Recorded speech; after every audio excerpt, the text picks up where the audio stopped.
اب تمہیں کیا لگتا ہے کسی کو انہیں ڈسٹرب کرنا چاہیے؟ کبیر بولا تو نین ہنس دی۔ شرم کریں آپ دونوں تو کسی بات کا لحاظ نہیں رکھتے۔ زمل پر ترس آ رہا ہے مجھے تو، نین نے کہا۔ تم خود پر ترس کھاؤ، وہ بولا۔ اچھا بات سنیں، میں یہاں امی کے گھر آئی ہوں، بہت دن ہو گئے تھے تو مجھے ان کی یاد آ رہی تھی، وہ بتا گئی۔ کچھ ڈر بھی لگا کہ ہو سکتا ہے اسے اچھا نہ لگے۔ اوکے پھر، وہ نارملی بولا۔ نین مسکرائی۔ تو آپ بھی آ جائیے گا، اس نے جلدی سے کہا۔ فی الحال تو بالکل نہیں، میں رات تمہیں پک کر لوں گا، وہ بولا تو اس نے اوکے کہا۔ نین کا دل جوش سا مارنے لگا کہ وہ کتنا اچھا تھا۔ اوکے بائے کہہ کر دونوں طرف سے فون بند ہو گیا۔ وہ مڑی تو احمد پیچھے کھڑا تھا، وہ اس کی شکل بھی نہیں دیکھنا چاہتی تھی۔ اگنور کر کے جانے لگی تو وہ بولا، کیسی ہو؟ بہت خوش ہوں، تم کیوں پوچھ رہے ہو؟ نین نے ٹکا سا جواب دیا۔ یہ بریسلیٹ؟ احمد اس کے بریسلیٹ کی طرف دیکھنے لگا۔ چوری ہو گیا تھا، کسی نے اپنے گندے ارادوں کے لیے استعمال کرنے کی کوشش کی تھی، مگر قسمت تو دیکھو میری کتنی اچھی ہے، یہ میرا تھا اور میرے پاس ہی آ گیا، اس نے کہا تو احمد نے غصے سے اس کی طرف دیکھا۔ وہ سب سمجھتا تھا۔ یہ طنز، اتنا مت اتراؤ، تمہاری محبت کی داستان منظر عام پر لا کر یہ شان و شوکت سب چھین لوں گا۔ احمد مسکرایا تو نین کا چہرہ پھیکا سا پڑا۔ وہ بھول گئی تھی، وہ جیسے غصے سے بولی، خیر بھول تو تم مت کھاؤ، تم میری محبت میں پاگل تھی، یہاں تک کہ کبیر سے تو تم نے پیسے کے لیے شادی کی، مجھے نیچا دکھانے کے لیے۔ یہاں محبت، یہ شیریں لہجہ اور یہ تمہارا بھرا وجود سب بتا رہا ہے اس آدمی کی زبردستی ہے۔ احمد اس کے نزدیک ہوا۔ نین کا اس کی بکواس سن کر دم سا گھٹنے لگا۔ یہ سب جھوٹ ہے، میں صرف اپنے شوہر سے محبت کرتی ہوں اور تم مجھے فضول بلیک میل کرنا بند کرو۔ وہ ذرا خود پر قابو پاتی غصہ ہوئی، جبکہ احمد کچھ دیکھ کر مسکرا رہا تھا۔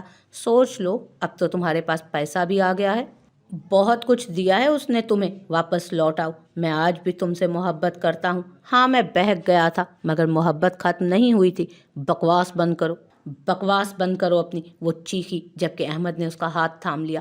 اس کے جس ہاتھ میں سیل فون تھا وہ ہاتھ اس کی آنکھوں کے آگے آیا۔ کیا؟ اور نین کو لگا اس کے قدموں تلے سے زمین کھسک گئی ہو۔ کال چل رہی تھی اور کبیر کال پر تھا۔ اس کے ہاتھ کانپ اٹھے، آنکھوں سے آنسوؤں کی روانگی بن گئی، وہ پتے کی طرح کانپنے لگی، جبکہ احمد اس کا گال تھپ تھپا کر جان آئی لو یو بیبی کہہ کر وہاں سے چلا گیا۔ کال اب بھی چل رہی تھی۔ نین نے خشک حلق میں تھوک نگلا۔ کبیر لفظ ٹوٹ گیا، وہ بمشکل بولی، لیکن دوسری طرف سے اب کال ڈراپ ہو گئی تھی۔ نین وہیں بیٹھتی چلی گئی۔ آرز کے سر پر بم بن کر گری تھی یہ بات کہ اس کی سیکریٹری آج سے آیت ہے۔ بڑے بھیا کی اس حرکت پر وہ خون کے آنسو رونے لگا تھا، جبکہ آیت خود سن تھی۔ کیسے ممکن ہے یہ؟ اس نے کبیر کو صاف انکار کر دیا اس کام سے۔ میں تم دونوں کو بتا چکا ہوں، یہاں تم دونوں پروفیشنل ہو، وہ تمہاری سیکریٹری اور وہ تمہارا باس، مگر باس کا مطلب کام کی حد تک بس، کیونکہ تم جانتے ہو وہ آفس کا باس کون ہے۔ کبیر نے آرز کو آنکھیں دکھائیں۔ مگر بھیا میرا کام کیسے کرے گی وہ؟ آرز نے جھنجھلا کر کہا۔ اسے ورکرز چاہیے تھے اپنے لیے، وہ بالکل عادی نہیں تھا خود سے کام کرنے کا۔ آپ کے لیے مسٹر آرز ایک ورکر بھی کافی ہے، پورے آفس میں سب باسز ہیں، آپ کے پاس صرف سیکریٹری ہے۔ آپ کی ٹیم اب کسی اور کام میں ہے، مس آیت آپ کے ساتھ ہیں بھیا۔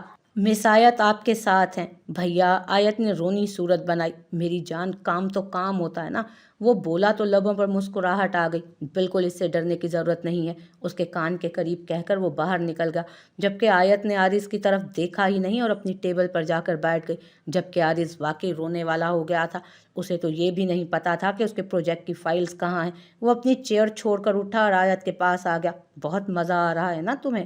آرز غصے سے بولا۔ سر مجھے کس بات پر مزہ آنا ہے؟ آیت نے سرد موری سے کہا۔ یہ سب کر کے اپنی حالت دیکھی ہے تم نے؟ آخری منتھ چل رہا ہے تمہارا۔ آیت نے اس کی جانب دیکھا۔ واقعی؟ اچھا مجھے نہیں پتا تھا، اب تک صرف اتنا پتا چلا ہے مجھے کہ میں دوسروں کے ٹکڑوں پر پلی ہوں، تو میرا بچہ بھی دوسروں کے ٹکڑوں پر ہی پلے گا۔ نہیں، میں ایسا نہیں چاہتی۔ واٹ؟ کیا بکواس ہے یہ؟ مر گیا ہوں میں کیا؟ وہ جل کر بولا تو آیت نے اس کی جانب دیکھا، آنکھوں میں ویرانی سی اتر آئی تھی۔ نہیں، آیت مر گئی ہے، وہ بس اتنا ہی بولی تو آرز کے دل کو کچھ ہوا۔ وہ چیئر گھسیٹ کر اس کے پاس بیٹھ گیا۔ آیت، وہ سب کچھ جو میں نے کیا، میں بڑے بھیا کے پاس چلی جاتی ہوں اگر آپ کے پاس میرے لیے کوئی کام نہیں تو۔ وہ غصے سے بولی۔ آیت، مجھے ایک بار تو سن لو، شاید تمہاری بدگمانی دور ہو جائے۔ عارض نے اس کا ہاتھ پکڑنا چاہا جسے آیت نے جھٹکے سے چھڑایا۔ میں مر جاؤں گی مگر آپ کے بارے میں دوبارہ اب کبھی نہیں سوچوں گی۔ تو بدگمانی کیسی؟ وہ سر جھٹک کر اپنے آنسو اندر اتارتے بولی۔ آیت، کوئی نہیں سمجھ رہا مجھے، پلیز تم تو سمجھو۔ عارض، میرا بھی کوئی نہیں تھا یہاں۔ لہجہ بھیگ گیا، وہ ٹوٹ سی گئی۔ دور دور تک میرا کوئی نہیں تھا عارض، وہ چیخی۔ عارض اس کا چہرہ تھام گیا۔ دور ہو جائیں۔ آیت نے اس کا ہاتھ دور کیا اور چیئر چھوڑ کر اٹھی۔ تم پینک مت کرو، طبیعت خراب ہو جائے گی۔ وہ بولا تو لہجے میں محبت ہی محبت تھی۔ انف عارض، وہ چیخی۔ ہذیانی سی کیفیت میں اس سے دور ہوئی۔ میں نے سوچا اگر عارض کسی اور کے ہو گئے تو میں مر جاؤں گی، مگر نہیں، میں اتنی ڈھیٹ جان تھی کہ میں نہیں مری، جبکہ عارض تو میرے تھے ہی نہیں۔ پھر سوچا عارض میرا عشق ہے، وہ بچہ، وہ حسین دن، وہ راتیں، عارض کے بنا کیسے رہوں گی؟ مگر نہیں، عارض نے مجھے اپنے غرور اور گھمنڈ میں صرف ٹھوکروں پر رکھا۔ اچانک وہ اپنا پیٹ پکڑ کر چلائی۔ آیت! عارض چیخا اور گرتی ہوئی آیت کو سنبھال لیا۔ ان کی آواز سے کبیر فوراً کمرے میں داخل ہوا۔ کیا ہوا ہے آیت کو؟ کبیر نے کھا جانے والی نظروں سے عارض کو دیکھا جبکہ آیت چیخ رہی تھی۔ عارض کی شرٹ مٹھیوں میں جکڑے وہ درد سے دوہری ہونے لگی، چہرہ سرخ ہو گیا تھا۔ بھیا! عارض نے کبیر کی طرف دیکھا۔ میں گاڑی نکالتا ہوں، باہر لے کر آؤ اسے۔ وہ سمجھ گئے تھے۔ فوراً کبیر باہر بھاگا جبکہ عارض آیت کو عارض! آیت کے منہ پر بس ایک ہی پکار تھی۔ عارض دوڑتا ہوا باہر نکلا تھا۔ مجھے بہت درد ہو رہا ہے، وہ اس کی گردن میں چہرہ چھپا کر پھوٹ پھوٹ کر رو دی۔ عارض نے اسے گاڑی میں بٹھایا اور کبیر نے ہاسپٹل کی جانب گاڑی موڑ لی، جبکہ آیت اس کے ساتھ لگی بیٹھی تھی جس سے نفرت کا اظہار کر رہی تھی۔ جبکہ عارض اس کے کان پر جھکا صرف دو بول رہا تھا، "I'm sorry, I'm sorry"۔ مہروسہ change کر کے سیاہ شفون کا سادہ سا سوٹ زیب تن کر کے خود کو اس بھاری بھرکم لہنگے سے آزاد کر گئی۔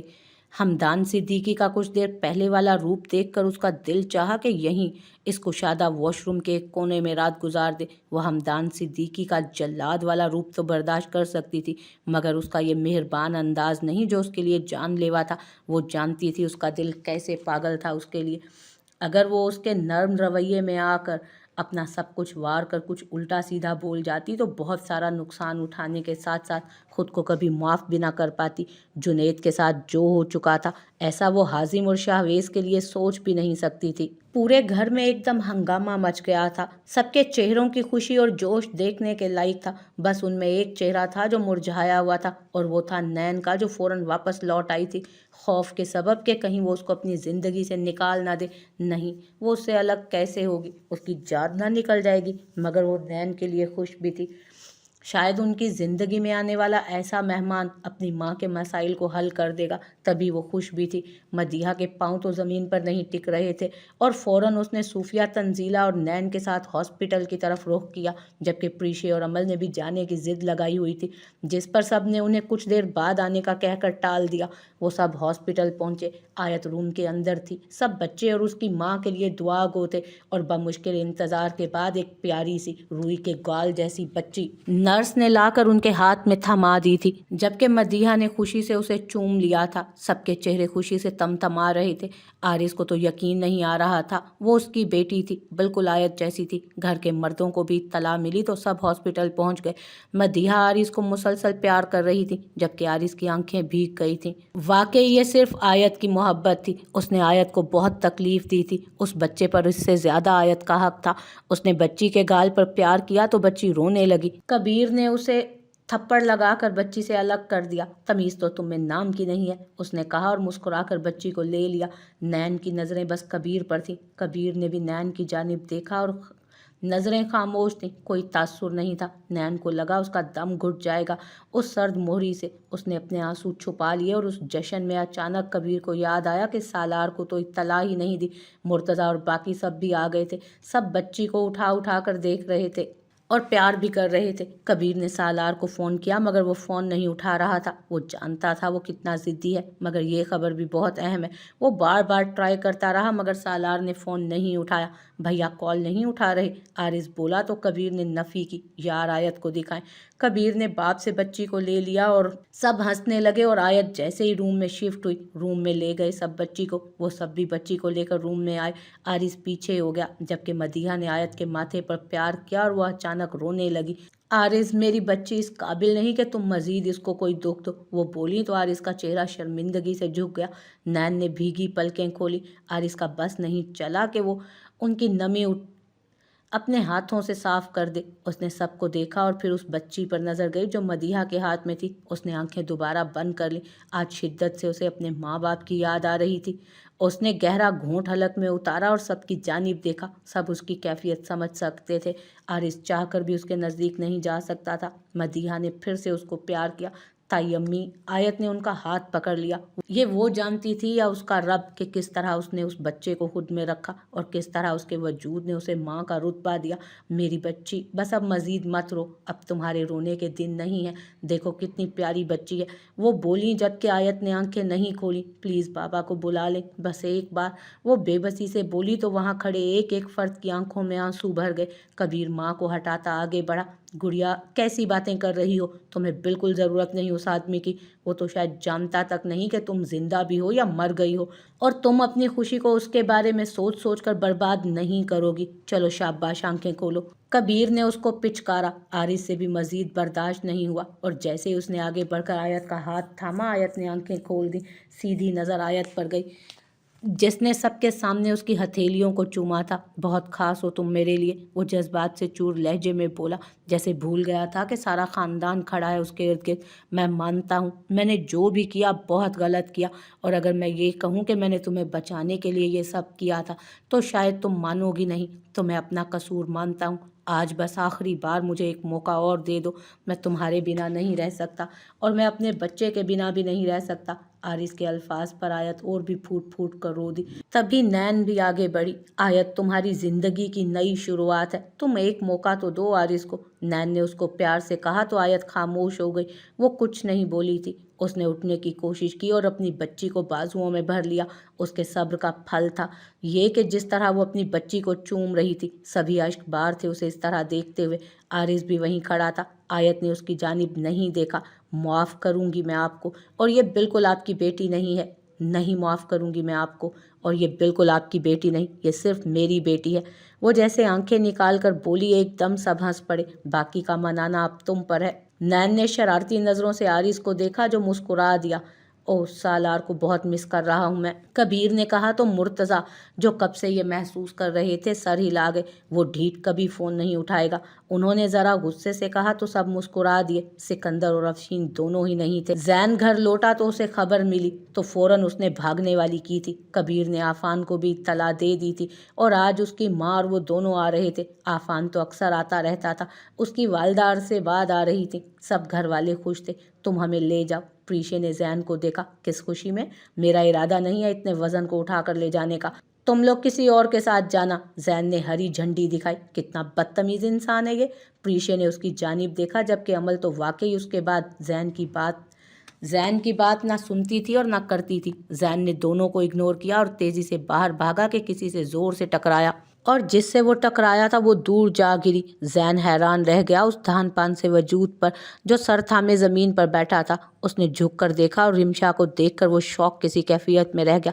پریشے اور عمل فوراً رمشا تک پہنچی۔ تم ٹھیک ہو؟ اس ہاتھی کو تو چلنے کی تمیز ہی نہیں، پریشے نے کہا جبکہ عمل نے بھی زین کو گھورا۔ مجھے کیا پتا تھا آگے سے مولی آ رہی ہے۔ زین نے جیسے برسوں بعد اسی نام سے اسے چھیڑا تھا۔ افشین بھی وہاں آ گئی تھی اور رمشا شاید دنیا کی پہلی لڑکی تھی جو اپنی ماں کو پسند نہیں کرتی تھی، اور جب وہ نانو کے گھر سے آئی تو اس نے بابا سے ضد کی کہ وہ یہاں آنا چاہتی ہے۔ افشین اسے گالیاں دیتی رہی، کوسنے دیتی رہی اور وہ یہاں آ گئی۔ اس نے زین کی طرف دیکھا تھا۔ زین بڑی بڑی آنکھوں کو دیکھنے لگا جن میں معمولی سی نمی تھی۔ رمشا کو پریشے اور عمل نے اٹھایا اور اندر لے گئے جبکہ زین اس کی نازک مزاجی پر مسکرایا۔ اچانک اسے یاد آیا کہ وہ چاچو بن چکا ہے اور وہ گھر سے دوڑ کر باہر نکلا تھا ہسپتال جانے کے لیے۔